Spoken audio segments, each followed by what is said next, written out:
All right, everyone, in the backyard, enjoying the nice weather, my kind of weather. I'm a more of a winter person, not that cold, but anyways, what I wanted to cover, something that I've thought a lot about as I was growing up, is overbearing parents. So, overbearing parents, guys, they do a lot more damage than good. In their minds, they think they're doing good, but they actually don't.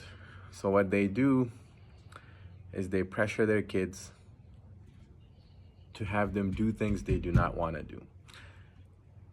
I specifically want to make this about helicopter moms, what's stereotypically and or popularly, whatever you want to call it, known as helicopter moms. So why helicopter mom? Obviously, the reference here is when a helicopter is hovering over you, is just they're the helicopter is right on, like, on top of you. It's just or a bee, right? When a bee wants to sting you, they're just so that's what overbearing.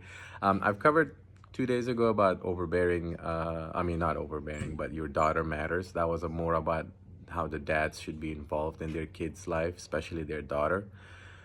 Moms, yeah, moms. This is gonna be about those helicopter moms. They do a lot more damage.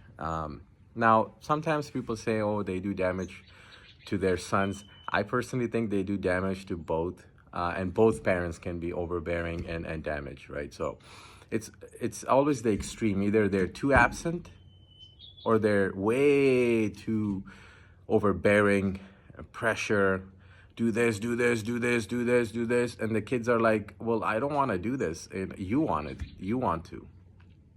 And sometimes what I've noticed is, sometimes when parents, either what they did, they want their kids to do the same, or when they couldn't do something, they just want their kids to do it. And it's usually for, not really for,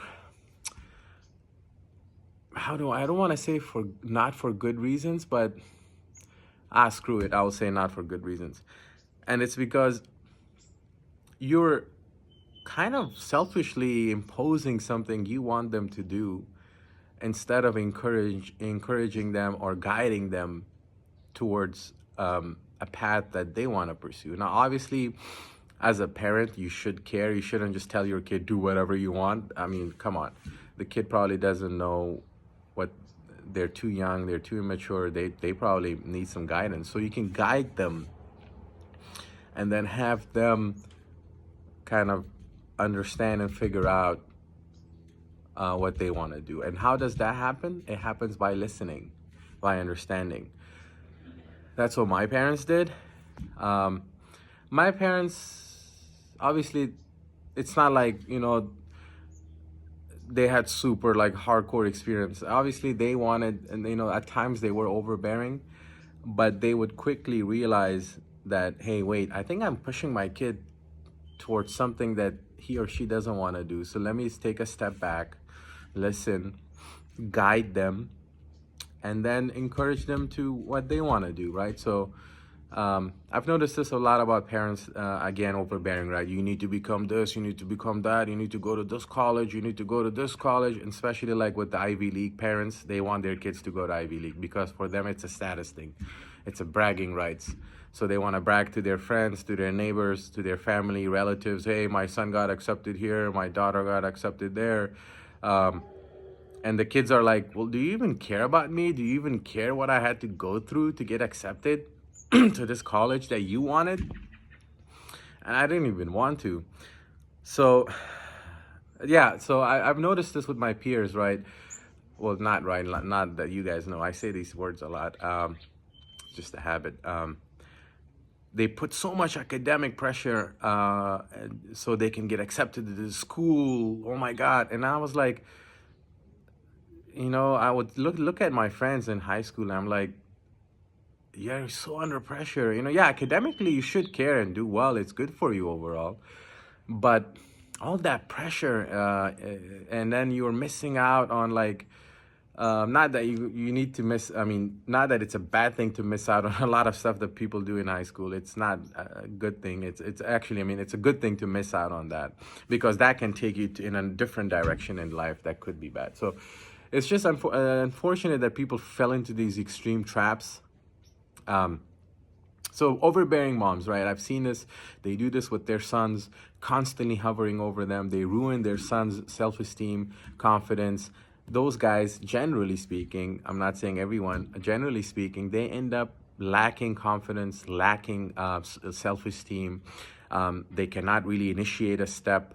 They're constantly looking to mom, which is embarrassing, especially when you're older. Even as a kid, we would like make fun of boys that would like run to mommy.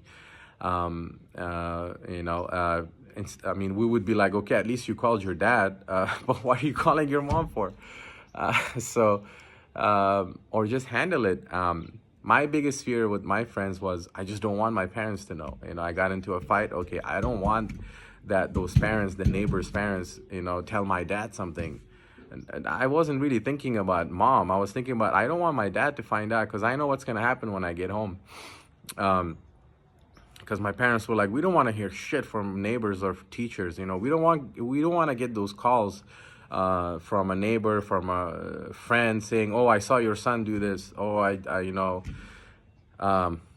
that's it. The rest, they just said, okay, they're kids, they're gonna grow older. Obviously they cared. They weren't gonna like careless and just left us alone.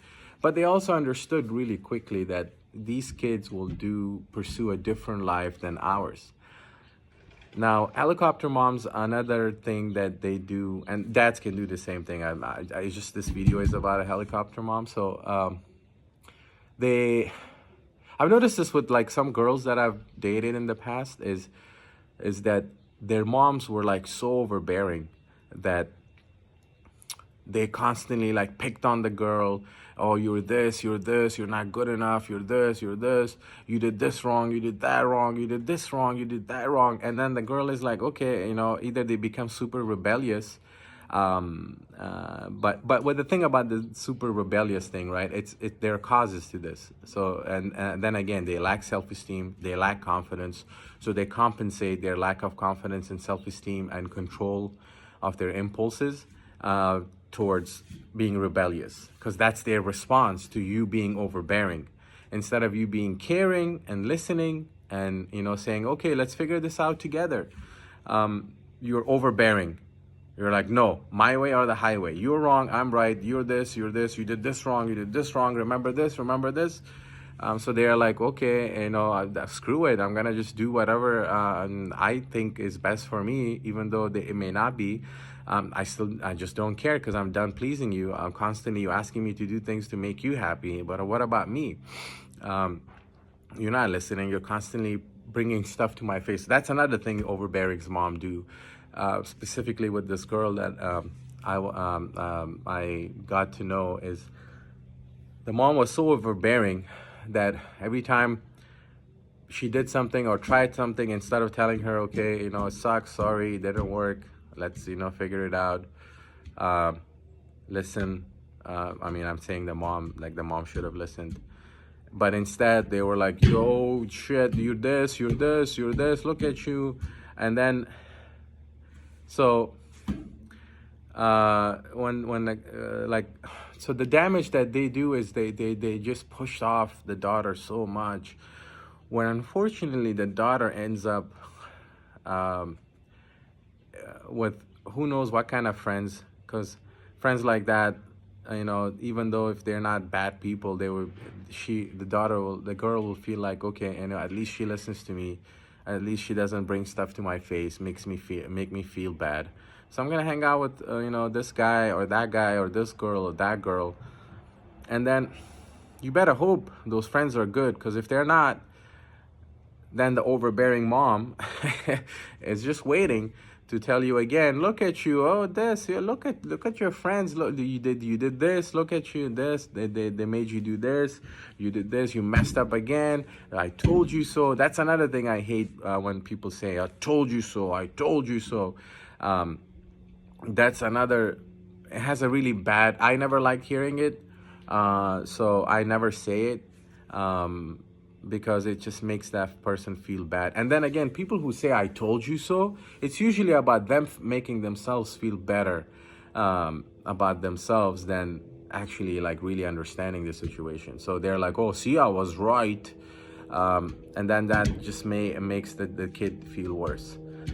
So things that obviously didn't work out between me and the girl is because I knew the mom before I got to know her, so my chances were ruined right from the beginning because she, in her head, said, "Okay, you know, this guy knows my mom, he knows my family, and I know that she's gonna bring this to my face and tell me, oh look, you couldn't do it. I told you, and if something would have evolved between me and her, the mom would be like, oh see, he came into your life because of me." And just fuck. Um, yeah, that's it. I thought about this stuff even from my own personal experience and with my childhood friends. Um, Overbearing, guys. It just please don't. If any parent is watching this, I highly doubt. Uh, just or let's say you become a parent yourself. Please do not be overbearing. Okay, listen to your kids, guide them. Obviously, don't say do whatever you want. That's another extreme worst thing to do. Guide them, share your experiences, guide them, and say, hey, you're gonna make decisions on your life on your own. That's what my dad, my mom did. They said, okay, we want to set that foundation for you so that way you know right and wrong. You're responsible, responsible, be accountable. And then the rest, you will know yourself in life. Mistakes will happen, you will screw up, you will gain experience, you will grow. That's normal, just like we did. But learn from it, get better, pursue your own path. And that's what I did. And I'm very glad that they helped me with my self-esteem. They helped me with my confidence. I have no problems going socializing with people. I have no problems listening to people. I have no issues with them trying understanding people and understanding their situation. So and that's because my parents, instilled that in me. If they were overbearing, I would not be the guy I am, for sure, 100%. I know this. So yeah, don't be overbearing. Listen, and definitely do not ever bring up your kids' mistakes from the past to their face. There will be temptations to do so, but don't, because it does more damage. I've seen it with my own eyes. I've heard it in my own life. My parents necessarily didn't do that, very few times, and they quickly realized, okay, this is not good. But with my friends, oh my God, there was like every single day. Even if they didn't do that much wrong, they would still hear it, stuff they did from like 6 years ago. And they got better, but they still hear about it. So don't do that, please. Listen to your kids, because it does far more damage than good. So yeah, that's it, guys. All right.